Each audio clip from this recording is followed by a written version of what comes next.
everyone, welcome to my channel 24/7 English. In the previous video, we have discussed about the formal and informal letters. And basically, we did the formal letter and letter to editor. And now, this video is based on the job letter. जैसे आपको letter to editor आएगा formal letter में, ऐसे ही आपके job letter आता है. तो दोनों में से आपको एक चॉइस आएगी. You have to do one letter. Either आपको जॉब लेटर करना होगा या फिर आपको लेटर टू एडिटर करना होगा, और दोनों ही बहुत इंपॉर्टेंट है. तो आप दोनों लेटर अगर अच्छे से प्रिपेयर कर लेते हैं then it will be very good for all of you. So अब इसमें हम डिस्कस करेंगे अबाउट द जॉब लेटर. सबसे पहले तो जॉब लेटर लिखने की रिक्वायरमेंट क्या है. अब हम एजुकेशन क्यों लेते हैं? To get a good job. अच्छी जॉब लेने के लिए, अच्छा अर्न करने के लिए. और जॉब के लिए हमें क्या करना होगा? हमें घर बैठे तो जॉब मिल नहीं जाएगी. कोई हमारे पास कोई फर्म या कोई कंपनी या कोई स्कूल हमारे पास आके हमें जॉब नहीं देगा, क्योंकि किसी को क्या मालूम कि हम यहाँ पे घर पे अपने अच्छे से एजुकेशन लेके घर बैठे हुए हैं. तो हमें क्या करना होगा? हमें अपने एफर्ट्स करने होंगे. और हमारे अपने एफर्ट्स क्या होंगे कि हमें सर्च करना होगा in the various advertisements related to the job, जिसको हम क्लासिफाइड कॉलम्स में चेक करते हैं. तो वहां हमें जॉब सर्च करनी होगी, और सर्च करने के बाद अब हमें उसको अप्लाई भी करना होगा फॉर द जॉब. क्योंकि जैसा मैंने बोला कि कोई अपने आप आके हमें घर बैठे जॉब नहीं दे देगा. तो जब तक हम उनको जाके नहीं बताएंगे, और कैसे बताएंगे? Through our formal letter, that is job application और जॉब लेटर. तो हम उसके थ्रू उनको बताएंगे that we are the candidate here, we want to apply for this job, और हमारे अंदर ये स्किल्स हैं और ये हमारे अंदर क्वालिफिकेशंस हैं. तो वो सब मेंशन करने के लिए हम बनाते हैं job letter. Now there are two parts of job letter. So one is the cover letter and the other one is the biodata और रेज्यूमे और CV. CV means curriculum vitae. So पहले हम बायोडाटा लिखा करते थे normally, अब हम उसको मोस्टली रेज्यूमे लिखते हैं, और ज्यादातर फैशन में सीवी आता है. So you can say that the latest trend is about CV. तो अब हम कवर लेटर क्यों लिखेंगे और हम सीवी क्यों लिखेंगे? कवर लेटर हम इसलिए लिखेंगे क्योंकि हम ऐसे डायरेक्ट खाली सीवी तो दे नहीं सकते. तो हम क्या करते हैं, हम उससे अटैच करके एक लेटर लिखते हैं, जिस लेटर में हम अपनी रिक्वेस्ट डालते हैं that we want to apply for this job. और ऐसे ही डायरेक्ट नहीं अप्लाई कर देंगे, पहले हम उनको बताएंगे कि उनकी एडवर्टीजमेंट हमने कहाँ पढ़ी, how do we came to know about that. तो हमें वो बताने के बाद उसके बाद हम अपना कैंडिडेचर उनको दिखाते हैं. कैंडिडेचर मीन्स हम अप्लाई करना चाहते हैं अपने एम्प्लॉयर को. तो हम उनको बताएंगे, अपना इंटरेस्ट शो करेंगे, और उसके बाद हम सीवी अटैच करेंगे अपनी. तो सीवी एनक्लोज करने में क्या करना है? हमें सीवी में अपनी सारी डिटेल देनी होगी. तो अब हमारा कवर लेटर तो हो गया. तो it consist the reference of the advertisement of vacancy, कि हमने वैकेंसी की एडवर्टीजमेंट कहां देखी, कब देखी, the name of the newspaper, date and your interest that we want to apply, and competence level कि आप ही क्यों. क्योंकि एक जॉब के लिए बहुत सारे कैंडिडेट्स आते हैं, तो व्हाई ओनली यू? क्योंकि वो तो क्या करेंगे, वो स्क्रूटनी करेंगे. स्क्रूटनी मीन्स बहुत सारे, एक जॉब के लिए बहुत सारे एप्लीकेंट्स होंगे, उसमें से वो स्क्रूटनाइज करके वो कुछ कैंडिडेट्स को अलग रख लेंगे, और उसमें उन कैंडिडेट्स को they will call for the interview. और उस इंटरव्यू में फर्दर वो डिसाइड कर लेंगे कि किसको उन्हें फाइनली जॉब पे रखना है. So the other part that is biodata और रेज्यूमे और CV. So we won't say biodata, we will only say resume और CV. So it consist 5 parts. अब 5 पार्ट्स क्या है? Number 1 is details. अब हमें डिटेल्स में अपनी पर्सनल डिटेल्स उसको बतानी है, like our name, father's name, date of birth, gender, email ID, address, ये सब कुछ. और marital status, you can say marital status means either you are married और अनमैरिड. फिर सेकंड आता है आपका एजुकेशनल क्वालिफिकेशंस. अब एजुकेशनल क्वालिफिकेशंस में क्या है, आपने क्या क्या एजुकेशन ली है, आपके पास क्या क्या क्वालिफिकेशंस हैं, वो सब आप इसमें बताएंगे. और this you have to make in a tabular form. Tabular form means एक टेबल की फॉर्म में हम इसको बनाएंगे to make our letter more effective. Then the work experience, हमें क्या क्या वर्क एक्सपीरियंस है, हमने कहाँ कहाँ जॉब करी है, हमें क्या क्या एक्सपीरियंस है अपने वर्क से रिलेटेड, वो मेंशन करेंगे हम अपने सीवी में. देन हॉबीज एंड इंटरेस्ट, हमारे क्या हॉबीज हैं, क्या इंटरेस्ट है हमारे. Then the last but not the least is reference, और एटलीस्ट 2 रेफरेंसेस. रेफरेंस क्या होते हैं कि हमने अप्लाई कर दिया, अब वो एम्प्लॉयर हमें नहीं जानता, तो वो कैसे पता लगाए कि हम तो लिख रहे हैं अपने लेटर में that we are very honest and I am a very dedicated person. तो लेकिन वो कैसे इस चीज को कंफर्म करे? तो हम ये रेफरेंस देते हैं 2 लोगों का ऐसा, जो अच्छे रेप्यूटेड लोग हैं, जैसे आप कह सकते हैं कि जैसे आपके एरिया में या आपके स्कूल के प्रिंसिपल भी हो सकते हैं, आपके स्कूल के टीचर्स भी हो सकते हैं, आपके एरिया में रहने वाले 2 डॉक्टर्स भी हो सकते हैं, मतलब कोई भी ऐसे रेप्यूटेड लोग जिनके ऊपर कोई भी ट्रस्ट कर सकता है।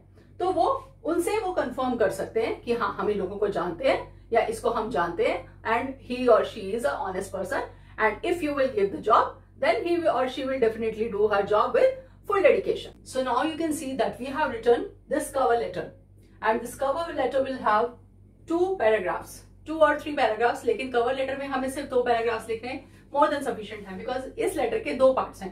अब ये cover letter का हम जो first introductory para लिखेंगे उस पे हम mention करेंगे हमारा advertisement हमने कहाँ से देखा है, how we came to know about the job and उसकी किस न्यूज़पेपर में हमने देखा, कौन सी डेट का न्यूज़पेपर था और किस पोस्ट के लिए है और हम कहाँ अप्लाई कर रहे हैं।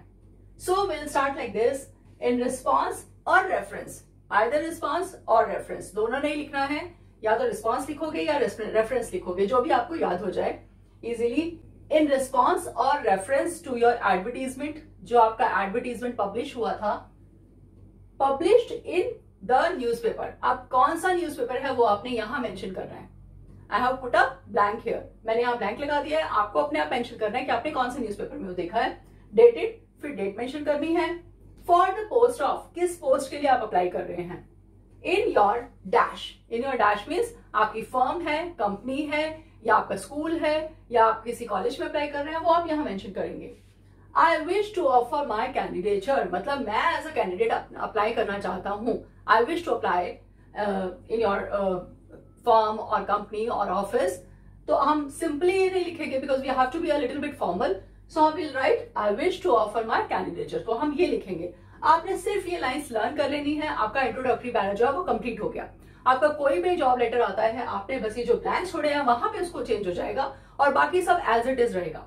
And now will come to the second para, I am enclosing a copy of my resume. अब हम मेंशन कर देंगे क्योंकि हमें बहुत लंबा चौड़ा इसमें लिखना नहीं है, जैसे हमने लेटर टू एडिटर में बहुत कुछ लिखा था, लेकिन यहाँ इतना कुछ नहीं लिखना है। तो हम लिखेंगे आई am enclosing a copy of my resume, जो मेरा रिज्यूमे है उसको इंक्लोज कर रहा हूँ, इंक्लोज मतलब साथ में लगा रहा हूँ अपने लेटर के। एंड टेस्टिमोनियल्स, टेस्टिमोनियल्स क्या होते हैं, टेस्टिमोनियल्स मीन्स आपके सर्टिफिकेट्स, जो भी आपके पास सर्टिफिकेट्स है वो सबकी कॉपी भी आप साथ में लगा रहे हैं।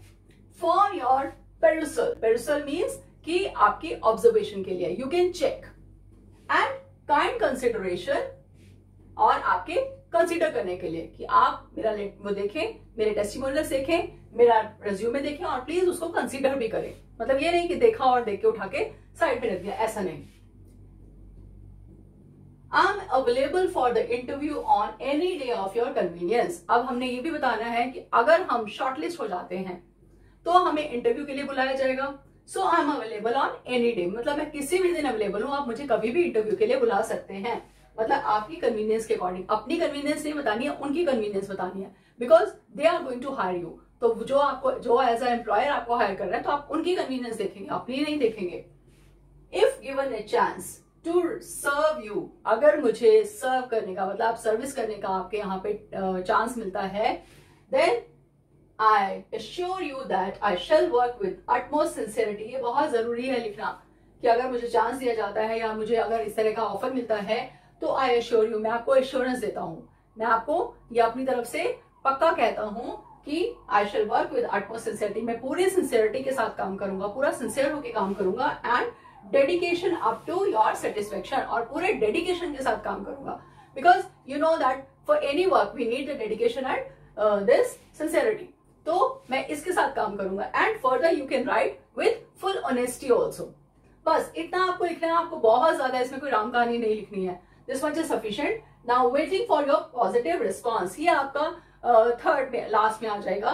बस आपने सिर्फ ये मेंशन करना है waiting for your positive response. क्यों? क्योंकि आपने लेटर तो दे दिया, अब आप क्या कर रहे हैं, आप वेट कर रहे हैं उनके पॉजिटिव रिस्पॉन्स की। कैसा रिस्पॉन्स होना चाहिए? पॉजिटिव। पॉजिटिव मतलब कि वो आपको कॉल करे और आपको इंटरव्यू के लिए बुलाए। Thank you, because you need to write thank you.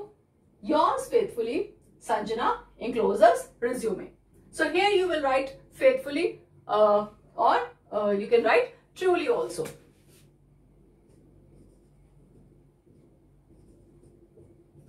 So because आप कहीं apply कर रहे हैं, so you have to write yours faithfully. If you don't remember, then write Churi. Then write your name as per the question given and enclosures में write resume. अब enclosures आपने लगा दिए यहाँ पे resume. ये जैसे इसके नीचे आएगा, थोड़ा स्पेस नहीं है यहाँ पे, तो मैंने इसको साइड में लिख दिया. But you don't have to write it the side, आप इसको इसके नीचे ही मेंशन करेंगे, enclosures resume. Okay, this is the first part, means our cover letter is done. हमने पूरा कवर लेटर जो है वो कर लिया. So now let's start with the example. I hope आपको ये सब क्लियर हो गया होगा. So let's see the example on the screen. There is a question. All Bharati Public School Bhilai urgently requires a postgraduate teacher to teach political science, for which they have placed an advertisement in the Bhilai Express. Now they have themselves mentioned क्या, कहाँ पे advertisement publish हुआ है? Bhilai Express newspaper में. Vacancy क्या है? Vacancy है post graduate teacher और सब्जेक्ट क्या है? Political science. So now further he says you are Sanjay और संजना. जैसा मैं आपको ऑलरेडी पिछले लेटर में बता चुकी हूँ कि both of the genders are going to appear in the exam, boys and girls. So boys will write Sanjay and girls will write Sanjana. So Sanjay Sanjana Sharma from 21 Vasant Marg Bhilai, means 21 Vasant Marg Bhilai जो है वो आपका सेंडर्स एड्रेस हो गया और सेंडर्स नेम हो गया संजय और Sanjana Sharma. Now draft a letter including a CV applying for the advertisement post and 120 to 150 words. अब हमें अप्लाई कहाँ करना है? हमारा जो रिसीवर्स एड्रेस होगा वो क्या होगा? सो यहाँ पे स्टार्टिंग में दे have written Bal Vidya Public School Bhilai. So Bal Vidya Public School Bhilai is the receiver's address. और नेचुरली जब हम स्कूल में अप्लाई कर रहे हैं, then who is the highest authority in school? Principal. So हम प्रिंसिपल को मेंशन करेंगे. So will write the receiver's name as principal and receiver's address will be Bal Vidya Public School Bhilai. Let's start writing the letter. First of all, in the left hand side we'll write 21 Vasant Marg Bhilai. जैसा आपको बताया sender's address है ये, क्योंकि Sanders कौन है? Sender हम हैं, संजय और संजना, फ्रॉम 21 वसंत मार्ग भिलाई. तो ये सेंडर्स एड्रेस हो गया. And then we'll write the date, then the receiver's name and address, the principal बाल Vidya Public School Bhilai. And अब एक लाइन और छोड़ के, अब इनसे आपको मैंने पहले बताया था कि सेंडर्स एड्रेस लिखते हैं, डेट लिखते हैं, रिसीवर्स एड्रेस लिखते हैं, सब में हम एक एक लाइन छोड़ देते हैं और सब कुछ हमने लेफ्ट हैंड साइड लिखना है. तो अब हम ये आगे क्या लिखेंगे उसमें फॉर्मेट के अंदर? नेक्स्ट क्या आता है हमारा? सर और मैडम, जैसे आपको पहले बताया था. And then the subject. तो सब्जेक्ट में application for the post of a post graduate teacher. आपको बहुत लेंदी, बहुत बड़ा, बहुत अट्रैक्टिव ऐसा कुछ भी सब्जेक्ट नहीं लिखना है. You have to simply write applying for the post of whatever has been mentioned in the question paper. तो क्वेश्चन में आपको दिया है post graduate teacher, so you will write application for the post of a post graduate teacher. Simple. Then will write what? The reference of the advertisement. अब reference क्या है? हमें कैसे पता चला कि हमने वो वहां पे वैकेंसी निकली है और हमें अप्लाई करना चाहिए? In response to your advertisement in the Bhilai express dated February 25, 2020 for the post of a political science teacher in your renowned school. अब आप ये देखिए कि क्लियर आपको और ज्यादा कुछ नहीं लिखना है इसमें. आपने क्लियर सिर्फ ये मेंशन किया है कि in response to your advertisement. अब वो एडवर्टीजमेंट कहाँ पढ़ी आपने? भिलाई एक्सप्रेस में. और डेट क्या थी? 25 फरवरी 2020. सो आपने डेट मेंशन कर दी, आपने सोर्स ऑफ एडवर्टीजमेंट मेंशन कर दिया. Yes, now you can see the resume which we have enclosed with the cover letter. So in the center you will write resume.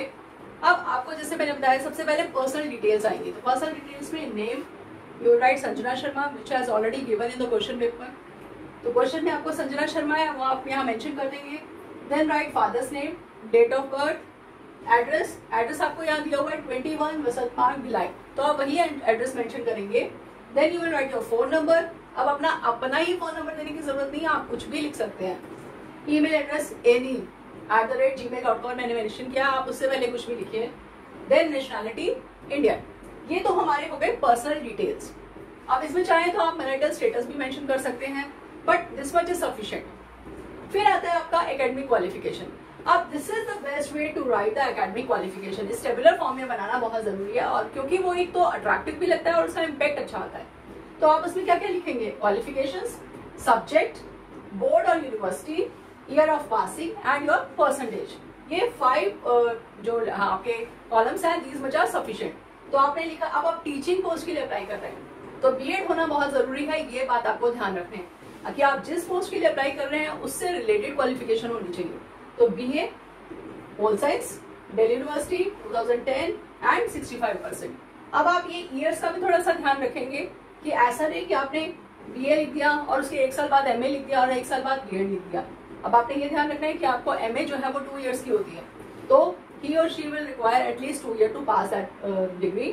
और सेम वे अब BEd भी 2 years की है तो उसको 2 years उसके लिए भी चाहिए, ठीक है। तो वो आप इस तरह से मेंशन करके, या फिर बीएड में आप 1 साल का गैप भी देते कोई प्रॉब्लम नहीं है, क्योंकि वो तो बाद में भी कर सकते हैं, बट आपका कम नहीं होना चाहिए गैप, ये चीज ध्यान रखनी है।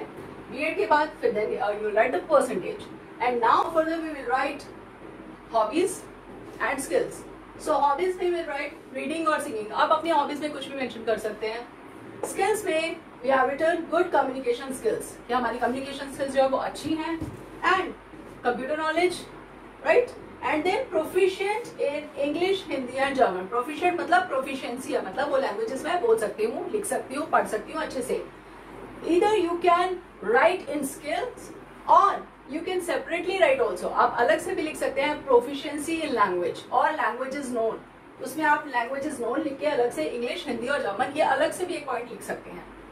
Then we come to the work experience। अब वर्क एक्सपीरियंस बताना जरूरी भी है और नहीं भी है, मतलब अगर आपके पॉइंट्स काफी सारे हो जाते हैं तो आप नाम भी बताएं तो कोई बात नहीं, हो सकता है आप फ्रेशर हो, लेकिन अगर आप वर्क एक्सपीरियंस लिखते हैं तो इट्स गुड। तो वर्क एक्सपीरियंस में आप मेंशन करेंगे work experience, work 2 years as TGT Social Sciences in PN Public School Bhilai from 2015 to 17। तो आप ये वर्क एक्सपीरियंस अपना मेंशन कर देंगे यहाँ पे। And at the last we will write references. अब रेफरेंसेस आपको जैसे बताया कि 2 लोगों का रेफरेंस देना है, ऐसे लोग जो रेनाउंड हो, जिनको आसपास के लोग जानते हो और जिनसे वो फोन करके कंफर्म कर लें आपके बारे में अगर वो कुछ पूछना चाहें तो। This is the resume we have completed and I have provided this resume in the link also. आप लिंक में जाके आप इजीली उस पूरे लेटर को, cover letter as well as resume को अच्छे से पढ़ सकते हैं। And it's better that you should note it down. तो नोट डाउन कर लेंगे तो वो ज्यादा अच्छा होगा आपके लिए। आइए अब हम एक दूसरा लेटर, एक दूसरा सैंपल देखते हैं। Let's check on the screen. Draft an application for the post of an accountant in pioneers private limited company Hyderabad in response to your advertisement that appeared in the Times of India dated 1st August 2020। Prepare a biodata to be enclosed। You are Nipun and Aparna। Sorry। तो अब वो सबसे पहले बता दिए कि आप कौन है। आप निपुण और अपर्णा हैं। तो यानी निपुण एंड अपर्णा जो कौन हुए, ये सेंडर्स हुए हमारे। अब उसके बाद हम ये देखते हैं कि यहाँ पर हमें सेंडर्स एड्रेस गिवन नहीं है, तो सेंडर्स एड्रेस जो है वो यहाँ पे मेंशन नहीं है, तो हम अपने आप कुछ भी लिख देंगे। आप ना चाहें तो आप एग्जामिनेशन हॉल भी लिख सकते हैं और आप एड्रेस भी लिख सकते हैं। And finally then he says that draft an application for the post. अब पोस्ट क्या है, अकाउंटेंट की पोस्ट है और कहाँ पर है, Pioneers private limited company Hyderabad. तो this is the receiver's address. अब कंपनी में हम लेटर लिखेंगे, तो जब हम कंपनी में अप्लाई करते हैं तो either we will write to the personnel manager और डायरेक्टर, इस तरह से हम लिखेंगे। वहां प्रिंसिपल नहीं मेंशन करेंगे क्योंकि वो स्कूल में होते हैं। तो आप ये चीज का ध्यान रखेंगे कि वहां पे रिसीवर्स नेम क्या आएगा। सो अब हम वहां लिखते हैं पर्सनल मैनेजर लिखेंगे या आप डायरेक्टर भी लिख सकते हैं। एंड अब वो डेट मेंशन किया उसने 1 अगस्त को आपने एडवर्टीजमेंट देखी है, मतलब उसने सारा बता दिया कि आपने एडवर्टीजमेंट देखी थी और कहाँ देखी थी, टाइम्स ऑफ इंडिया में, और डेट भी मेंशन कर दिया है। सो नाउ लेट्स स्टार्ट। सबसे पहले हमारा सेंडर्स एड्रेस। अब हम सेंडर्स एड्रेस में, जैसे इसमें गिवन नहीं है तो हमने खुद लिख दिया यहाँ पे 23 Raman villa, race course road, Bhopal. Now date is, अब 1 अगस्त को उसने कहा है कि 1 अगस्त को आपने एडवर्टीजमेंट देखी है, तो नेचुरली आप उसके बाद ही लेटर लिखेंगे। तो आप लेटर हम लिख लेते हैं सपोज 11 अगस्त का, 11 अगस्त 2020 को ले लेते हैं हम, तो वो हम लेटर लिखते हैं। उसके बाद हम रिसीवर्स नेम एंड एड्रेस लिखेंगे, तो वहां आ जाएगा the personnel manager, pioneers private company limited company Hyderabad. ये हमारा रिसीवर्स एड्रेस हो गया। Then will write sir, salutation and then subject. Now अब सब्जेक्ट में सिंपली वही application for the post of accountant, जैसे हमने पहले लिखा था application for the post of post graduate teacher, ऐसे हम लिखेंगे application for the post of accountant, क्योंकि यहाँ पे अकाउंटेंट के लिए हम यहाँ पे अकाउंटेंट के लिए हम अप्लाई कर रहे हैं।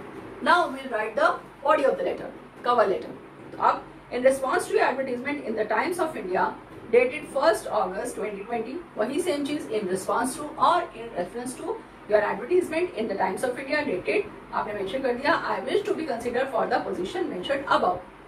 I feel my qualifications and experiences are good enough to enable me to discharge my duties. अब आगे वो दूसरे फॉर्म में लिख के हम बता रहे हैं कि अब हमने पहला लेटर तो वैसे लिखा, अब हम दूसरा लेटर इस तरह से लिख रहे हैं that I feel my qualifications and experience, कि मेरे को ऐसा लगता है कि मेरा क्वालिफिकेशन और एक्सपीरियंस ऐसा है जो बहुत अच्छा है और मेरे को इस लायक बनाता है कि मैं अपनी ड्यूटीज जो है वो अच्छे से आपके यहाँ पे कर सकूँ. I attach with herewith attested copies of my certificates or testimonials, वो मैंने अटैच कर दी हैं, and my resume. If given a chance, I may assure you, sir, that I shall spare no pains in the discharge of my duty. Honestly. अब वो यहाँ पे हमने दूसरी लैंग्वेज थोड़ी सी यूज कर ली है. आप ना चाहें, आप दोनों में से जो आपको कन्वीनियंट लगेगा, दोनों में से जो भी आप अच्छे से लर्न कर सके आप वो लिख सकते हैं. तो इसका मतलब ये हुआ that I shall spare no pains in the discharge of my, मैं अपनी ड्यूटी करने में पूरी ऑनेस्टी के साथ काम करूंगा और बिल्कुल किसी तरह का कोई ऐसा डिसऑनेस्टी वाला काम नहीं करूंगा. एंड डिवोटेडली, पूरे डिवोशन के साथ, मतलब पूरा डिवोशन के साथ भी काम करूंगा. I will certainly win the confidence of my superiors, और मैं बिल्कुल कॉन्फिडेंटली कहता हूँ कि मैं अपने सुपीरियर्स का कॉन्फिडेंस जो है वो विन कर लूंगा, मतलब अपने सुपीरियर्स के ऊपर एक अपना अच्छा इम्पैक्ट छोड़ूंगा. सो नाउ फिर लास्ट में वही waiting for your positive response, thanking you, yours faithfully. Now the boy is writing, so will right निपुण. अब आप कहेंगे कि हर बार मैं गर्ल का ही नाम लिखती हूँ, तो this time I have used Nipun and the letter is complete now. So I think that it's very much clear to all of you.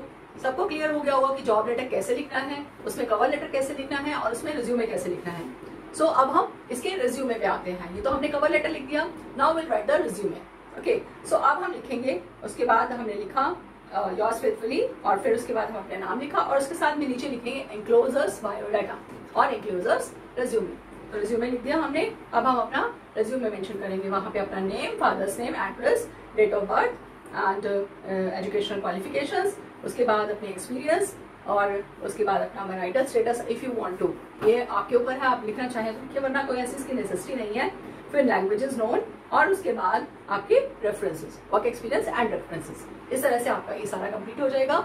आपका जॉब लेटर जो है ये भी मैंने इसको आपके लिंक में प्रोवाइड कर दिया है. आप दोनों लेटर्स को अच्छे से देख लीजिए और दोनों लेटर्स को आप कंपेयर करके देख सकते हैं कि दोनों ही बहुत ईजी हैं और आप बहुत अच्छे से दोनों लेटर्स कर सकते हैं. तो आपको जो लैंग्वेज ज्यादा ईजी लगती है, फर्स्ट आपने देखा कि फर्स्ट हमारा इंट्रोडक्टरी पैरा दोनों लेटर्स में सेम है, सेकंड पैरा में थोड़ा सा डिफरेंस किया है क्योंकि ऐसा ना हो कि बिल्कुल मोनोटोनस हो जाए, सारा एकदम बिल्कुल सेम हो जाए, तो थोड़ा सा उसको चेंज किया है. जो लैंग्वेज आपको ज्यादा बेटर लगे, जो लैंग्वेज आपको ज्यादा इजी लगे, आप उसको देखिए, आप उसको लर्न करिए and it's very easy to learn. आप बड़े आराम से लिख सकेंगे और आप अपना रिज्यूमे कैसे लिखेंगे वो सब मैंने आपको इसमें बता दिया है.